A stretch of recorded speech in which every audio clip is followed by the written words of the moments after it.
the Crimea Bridge is not just a physical but a symbolic object, even a sacred object associated with Putinism. It symbolizes his capture of Crimea in 2014, which is seen both by his active and by his depoliticized supporters as a great geopolitical victory. That's why the attack is not just a military success for Ukraine, a strike that does damage to a key artery of sustenance for Russian troops. It's more impactful than this. The attack expresses a judgment on a decaying empire that's got nothing to offer except incompetent militarism and civilizational word salad about how it's going to defeat the West. And it's all the more powerful by being a wordless judgment. Ukraine's silence or tongue-in-cheek commentary in response only magnifies the symbolic power of this event. The key demographic in Russia that could be woken up by this event, even if the bridge repairs are effective and last,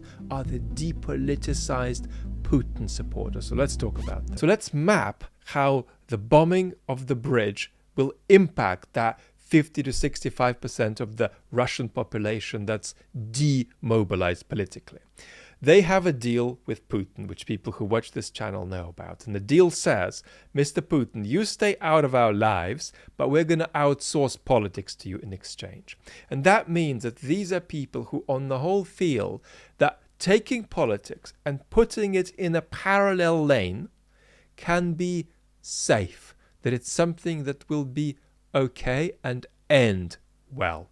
It's ended catastrophically, but because they're so invested in that arrangement, they can't face that consequence yet, and they will be woken up into facing it inevitably, but it will take time and a series of vivid and irresistible events. So how does the attack on the Crimea Bridge stack up in that sense? Well, let's think about it.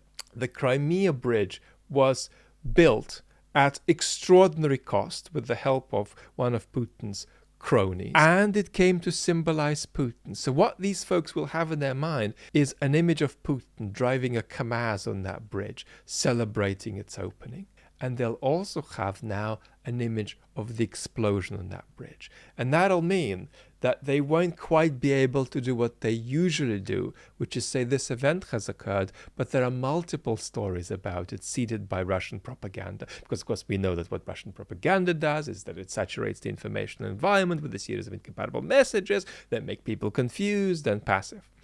On this occasion, this is going to be too vivid a contrast between the enormous symbolic significance of the bridge, between Putin's association with the bridge and all the imageries that we can see today. This will, to a very slight but non-trivial extent, support that 50 to 65% of the population to wake up. And what will they wake up into? What will they feel? They'll begin to feel that there's a level of competence that is projected onto Putin that's now beginning to be detached from reality. So there's a crack in the capacity of the citizen to trust that this regime is actually working. So it's about effectiveness, and effectiveness is Putin's favorite word about politics. Now he looks less trustworthy in that regard, and that comes on top of the crack into that bond between him and the population that he introduced via mobilization. Can Russian propaganda avert this further crack in public faith? It seems to me that it can't. So far it's done two things. The first is to say, everything is okay. We're going to have repairs. The repairs are working well. We're going to have ferries. The ferries are working well if we need them. Everything is back to normal.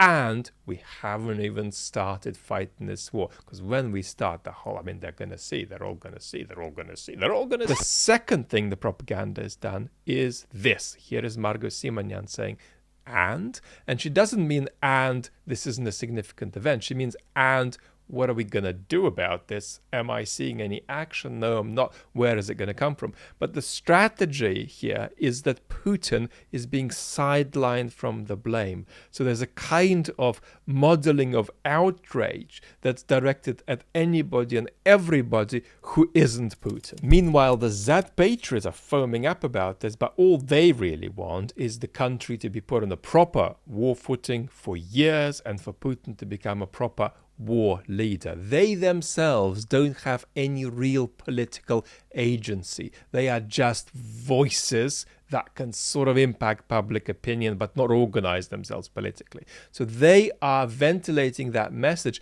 with the view to indirectly putting pressure on the regime via public opinion. What can Putin do about this? Putin has already exhausted his capacity to hide when bad things are happening and not take responsibility for them. So that's not going to be as effective as it used to be. He's basically got only three ways to go. The first is to think about using chemical and nuclear weapons. The second is to threaten even more overtly using chemical and nuclear weapons. And the third is to explore if the mobilization can be escalated, intensified with second and third waves of it coming up.